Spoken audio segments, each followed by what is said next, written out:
Hello दोस्तों, स्वागत है आपका मेरे यूट्यूब चैनल पर। तो आज हम लेसन प्लान 1 बनाएंगे।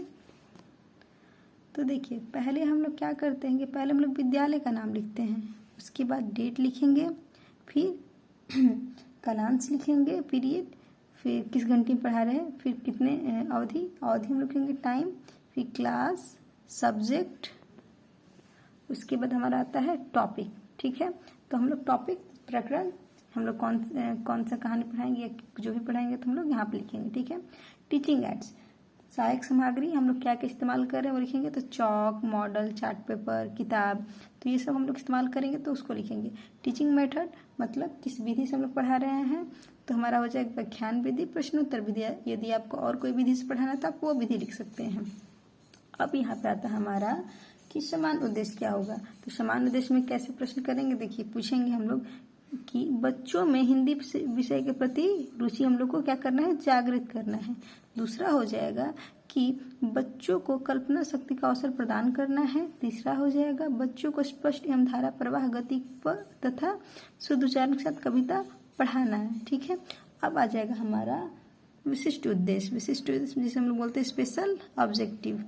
तो ये उसमें हो जाएगा कि विद्यार्थी सुदामा चरित नामक कविता एवं रचनात्मक विशेषताओं के बारे में प्रतिविज्ञान कर सकेंगे। ठीक है, फिर दूसरा हो जाएगा हमारा विद्यार्थी सुदामा चरित कविता के माध्यम से सुदामा के प्रति सकारात्मक दृष्टिकोण विकसित कर सकेंगे। ठीक है, अब यहाँ से हम क्या करेंगे कि बच्चों का क्या करेंगे, पूर्व ज्ञान चेक करेंगे कि प्री नॉलेज टेस्टिंग करेंगे कि विद्यार्थी कृष्ण सुदामा की मित्रता की समान जानकारी रखते हैं। ठीक है, अब यहाँ पे हमारा हो जाएगा प्रस्तावना कैसे करना है, तो उसमें प्रश्न पूछेंगे हम। ये हो जाएगा हमारे छात्र अध्यापक कथन एक्टिविटी, और ये हो जाएगा स्टूडेंट क्रिया। ठीक है ना, छात्र क्रिया। अब इसमें प्रश्न पूछेंगे कि भारत में कौन कौन से धर्म के लोग निवास करते हैं, तो उत्तर देंगे हिंदू, मुस्लिम, सिख, ईसाई। ठीक है, फिर दूसरा प्रश्न पूछेंगे, इसी से बनाया जाता है। ठीक है, कि हिंदू धर्म में किन किन भगवान की पूजा की जाती है, तो जवाब देंगे राम, श्री कृष्ण, हनुमान, विष्णु इत्यादि। ठीक है, फिर तीसरा प्रश्न पूछेंगे कि श्री कृष्ण के प्रिय मित्र कौन थे, तो जवाब देंगे सुदामा। ठीक है, चौथा प्रश्न पूछेंगे सुदामा चरित्र कविता के बारे में आप क्या जानते हैं, तो क्या हो जाएंगे, तो दुविधा में पड़ जाएंगे। ये तो हमारा जाएगा समस्यात्मक प्रश्न। ठीक है, अब यहाँ से हम लोग टॉपिक अनाउंस कर देंगे कि आज हम सुदामा चरित कविता के बारे में अध्ययन करेंगे, जिसके लेखक कौन है, तो नरोत्तम दास हैं। अब यहाँ पे हमारा आता है प्रस्तुतिकरण। ठीक है ना, प्रस्तुतिकरण करना है, तो जिसमें हम लोग इसको बनाने के लिए 4 कॉलम लेंगे। ठीक है, पहले में हम लोग टीचिंग पॉइंट लिखेंगे, शिक्षण बिंदु, फिर आपका यहाँ पे हो जाएगा छात्र अध्यापक कथन या क्रिया, फिर छात्र क्रिया, फिर उसके बाद ब्लैक बोर्ड, श्यामपट्ट। ठीक है, वर्क। अब यहाँ पे हम टीचिंग पॉइंट में जो जिस विधि से हम पढ़ा रहे हैं, जो प्रश्न, इसे हम लोग टीचिंग पॉइंट में लिखेंगे। ठीक है, तो हम व्याख्या करते हैं पहले कि सुदामा और कृष्ण बाल सखा थे। सुदामा अति दीन थे, भिक्षा मांगकर भोजन करते थे और हरि भजन में लीन रहते थे। उनकी पत्नी को अपनी दरिद्रता पर बड़ा क्षोभ होता था। उन्होंने दरिद्रता दूर करने के लिए सुदामा को द्वारकाधीश कृष्ण के पास जाने को बेवश कर दिया। ठीक है ना, तो फिर हम उसके बाद हम बच्चों से प्रश्न करेंगे सुदामा और कृष्ण क्या थे, तो जवाब देंगे बाल सखा। हम लोग श्यामपट्ट पे लिख देंगे बाल सखा। ठीक है, प्रश्न दूसरा करेंगे कि सुदामा को द्वारकाधीश के पास जाने के लिए किसने विवश किया, तो उत्तर देंगे बच्चे सुदामा की पत्नी, तो हम लिख देंगे सुदामा की पत्नी। ठीक है, फिर यहाँ से पद का शुरुआत करेंगे हम लोग कि शीश बगाना जगह तन में। ठीक है, ... बतावत अपनो नाम सुदामा। ठीक है, तो उसकी हम लोग व्याख्या करेंगे कि जब सुदामा श्री कृष्ण के द्वार पर पहुंचे तब दरबारी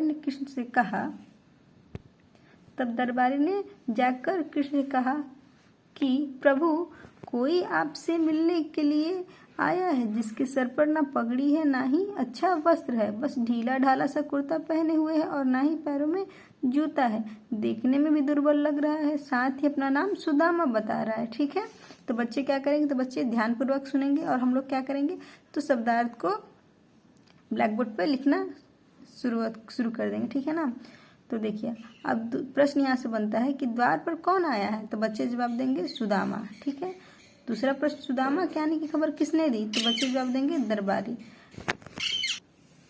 तो यहाँ से हम लोग दूसरे पद की शुरुआत करेंगे। ऐसे बिहाल बिवाइन डॉट डॉट डॉट डॉट कहूँ खोज ना पायो। अब उसके बाद हम लोग उसकी व्याख्या करेंगे। ठीक है।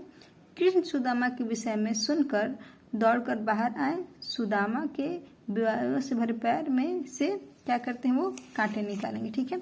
बच्चे क्या करेंगे, ध्यानपूर्वक सुनेंगे और फिर यहाँ पे हम शब्दार्थ लिखवा देंगे कि शीश मतलब सिर, पगा मतलब पगड़ी, झगा मतलब ढीला कुर्ता, तन मतलब शरीर, वशे मतलब वशा, के ही मतलब कौन या किस, ग्रामा मतलब गांव, दुर्बल मतलब कमजोर, बतावत मतलब बताता है, अपना मतलब अपना, द्वार मतलब दरवाजे। ठीक है। तो ये हम इस श्यामपट पे शब्दार्थ लिखवा देंगे। ठीक है। आगे करेंगे हम लोग, कांटे निकाले। सुदामा का ऐसा हाल देखकर श्री कृष्ण दया से रो पड़े। उन्होंने सुदामा के पैर अपने आंसुओं से ही धो डाले। श्री कृष्ण कहते हैं कि मेरी भाभी ने जो मेरे लिए भेजा है वह तुम मुझे क्यों नहीं दे रहे हो? पोटली से अमृत जैसी खुशबू आ रही है। कहीं तुम गुरुकुल वाली आदत अभी तक गई नहीं क्या? मतलब कहीं तुम्हारी गुरुकुल वाली आदत अभी तक गई नहीं क्या? सुदामा उन्हें पोटली देते हैं। फिर कुछ दिन द्वारिका रहने पर जब अपने गांव आते हैं तो देखकर आश्चर्य में पड़ जाते हैं कि उनका पूरा गांव महलों में बदल गया और उनकी झोपड़ी के स्थान पर एक सुंदर सा महल आ गया। ठीक है। तो ये हम लिखेंगे। बच्चे क्या करेंगे, तो बच्चे ध्यानपूर्वक सुनेंगे और शब्दार्थ को श्यामपट से उतारेंगे। तो अब दूसरे अवसर शब्दार्थ लिखेंगे आगे। बिहाल मतलब बेहाल, जोए मतलब जिसे, जाल मतलब समूह, कंटक मतलब कांटा, जू मतलब जो, दाक मतलब अंगूर या मुनक्का, अभिराम मतलब मोहक, बोलियो मतलब बोला, नैन मतलब ना आँख, नैन मतलब आँख, विपदा मतलब दुख। ठीक है। अब यहाँ से हमारे मूल्यांकन प्रश्न की शुरुआत होती है। प्रश्न करेंगे, सुदामा श्री कृष्ण से मिलने क्यों गए थे?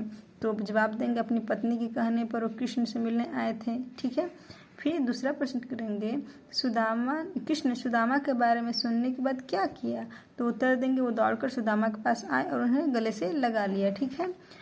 तीसरा प्रश्न करेंगे, अपने गांव वापस आने पर सुदामा को क्या भ्रम हुआ? ठीक है। तो बच्चे उत्तर देंगे उन्हें लगा कि कहीं फिर से तो वो रास्ता भटक कर द्वारिका नगरी में पहुंच गए हैं, उन्हें ऐसा लगा। ठीक है। तो बच्चे उत्तर देंगे। उसके बाद हम बच्चों को गृह कार्य देंगे, होमवर्क देंगे। सुदामा चरित्र कविता का अर्थ सहित व्याख्या करके अपने कार्य पुस्तिका पर लिखकर लाना है। ठीक है। उसके बाद हमारा क्या हो जाएगा कि यहाँ पे सिग्नेचर हो जाएगा। ठीक है। तो आई होप आप लोग को मेरी वीडियो पसंद आई होगी, तो लाइक एंड सब्सक्राइब कर दे। Thank you.